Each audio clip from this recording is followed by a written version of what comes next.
Bom, pessoal, esta é a última parte do estudo da anatomia do plexo braquial para anestesia regional. Nesta parte, nós vamos mostrar cada parte específica dos bloqueios que nós encontramos hoje, né, que nós praticamos hoje, para que vocês possam ter condições de nós aplicarmos a nossa prática. Esse vídeo ele é direcionado para os residentes, para os estagiários, para os fellows e assistentes e também para todos aqueles que gostam da anestesia regional. Eu sou o Dr. Cunha, sou médico anestesista do Instituto de Ortopedia e Traumatologia do Hospital das Clínicas e junto com o Dr.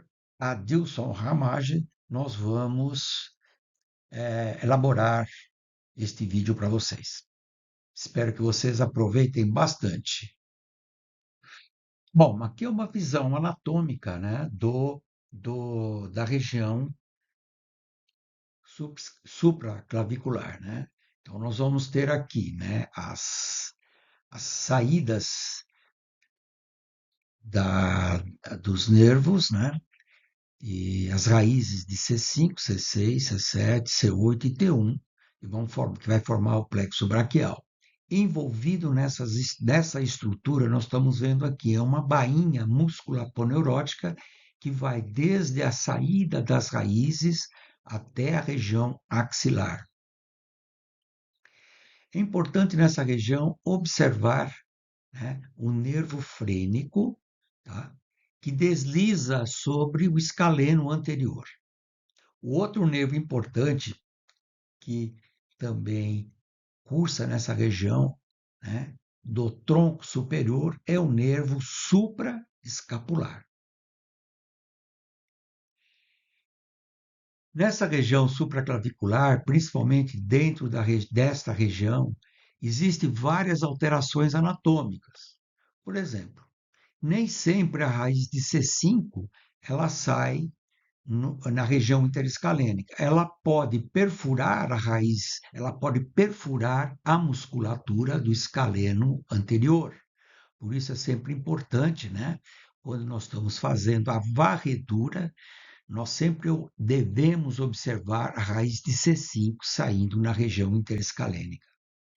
Nesta região também, nós temos várias alterações, não só anatômicas das raízes, como também da região vascular. Então, nós temos artérias e nervos, artérias e veias muito importantes nessa região, né?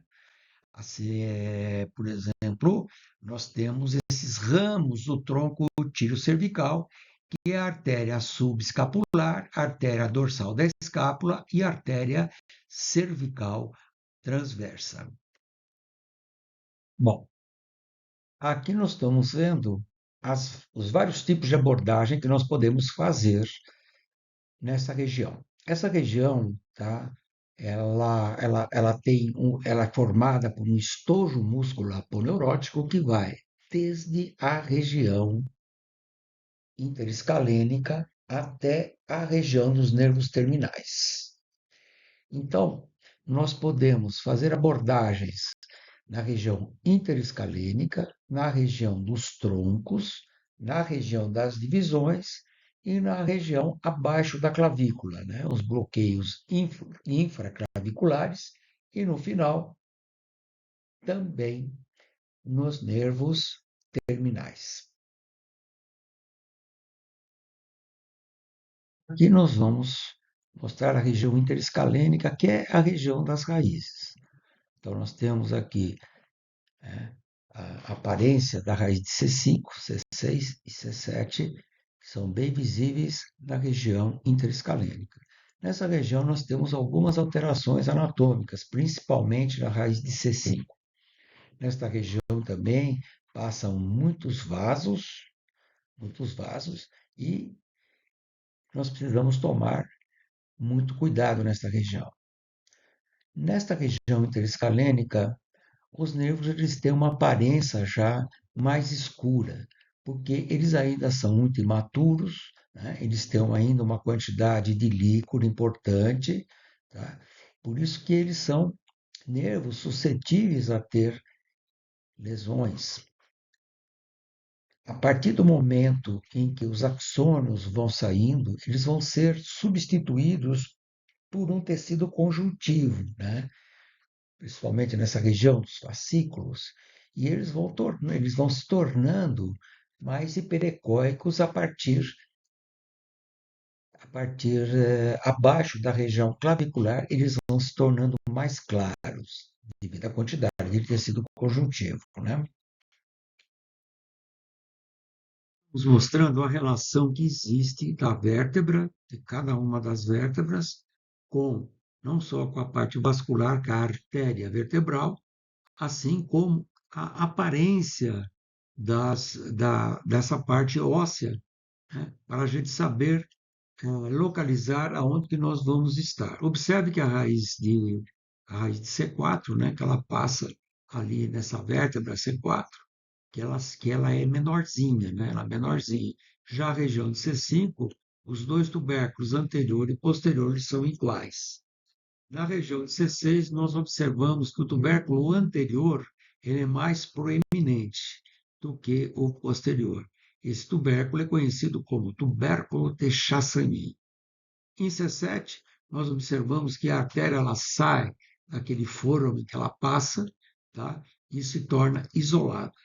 Em C7, nós não temos o tubérculo anterior, né? E o tubérculo posterior ele é mais proeminente. Então, nós vemos essa estrutura que se parece a um tobogã, onde que nós vemos o nervo, né? O C7, a raiz de C7, e a artéria vertebral anterior à raiz.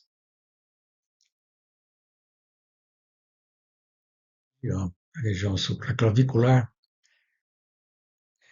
os três troncos eles vão dar origem às divisões anterior e posterior e aparecem como um grupo compacto de estruturas neurais, né? Nós temos a artéria subclávia, que acompanha anteromedialmente essas estruturas acima da primeira costela. As artérias cervical, supraescapular e cervical transversa cursam nesta região. A ultrassom artéria subclave ela aparece como uma estrutura arredondada, anecoica, né, bem escura, né? E a pleura e a primeira costela aparecem como estruturas hiperecóicas e lineares. A costela é mais superficial, né? E lança uma sombra acústica. Vamos vendo, né? Tá? Num esquema como é que nós encontramos aqui. Então, aqui nós estamos vendo o lado esquerdo, né, as divisões do tronco superior, a divisão anterior, posterior, e ali do lado nós estamos vendo o nervo supraescapular, bem abaixo do homióide, né, as divisões do tronco médio e as divisões inferiores. Observe que eles estão envolvidos por uma membrana, né, membrana paraneural, que envolve esses nervos, né? E aí nós vemos várias septações que contém. E como nós estamos falando anteriormente, né? Nós devemos evitar de colocar nossa agulha abaixo dessa membrana, né? Principalmente, principalmente assim, pessoas médicos ainda que não tenha muito contato com a ultrassonografia. O bloqueio subparaneural, né, ele pode ser feito, mas com pessoas mais experientes. Observe o relacionamento aqui, né, com a primeira costela, tá, e a pleura, tá? Então, é uma imagem aqui, nós estamos vendo uma imagem hiperecóica, né, que é a costela, e aqui a pleura deslizando, mostrando a relação da artéria subclávia, plexo braquial, né? Essa região das divisões do plexo, a primeira costela, observe a primeira costela hiperecóica, a pleura logo abaixo, e a pleura, ela desliza, a gente vê o deslizamento da pleura nesse local.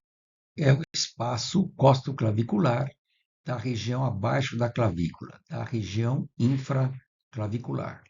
Nós observamos, né, o fascículo lateral dentro de um compartimento e o fascículo posterior e o fascículo medial dentro de um outro compartimento. Observa-se que esses fascículos eles estão laterais à artéria e veia axilar.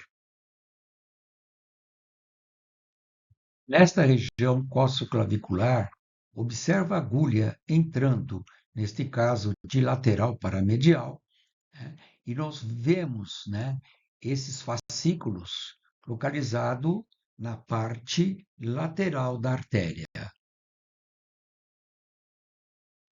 Esta é a região infraclavicular propriamente dita. Observe que os fascículos eles rodaram e o fascículo medial ele fica entre a artéria e a veia. O fascículo lateral localiza-se lateral à artéria e o fascículo posterior ele fica posterior à artéria. Esta é a dispersão mais comum. Nós queremos citar que nessas regiões existem várias alterações anatômicas e nós devemos ficar atentos para isso. Aqui mostrando novamente a relação dos fascículos à artéria axilar. Observamos então que normalmente o fascículo medial fica entre a artéria e a veia, o posterior abaixo da artéria e o lateral à artéria axilar. Mostrando o bloqueio infraclavicular que nós vamos comentar quando nós discutimos os tipos de bloqueio. E aqui nós estamos vendo, né, a nossa agulha entrando abaixo da artéria axilar para banhar os 3 fascículos. Vamos já os nervos terminais, né, nervo mediano, ulnar e radial, e a relação que ele tem com a artéria axilar. Quanto ao bloqueio, nós vamos comentar logo em seguida. Aqui nós estamos vendo o nervo musculocutâneo passando fora daquele estojo músculo-aponeurótico, que vai desde a região interescalênica até a região axilar. Nesta região, nós temos muitas alterações anatômicas.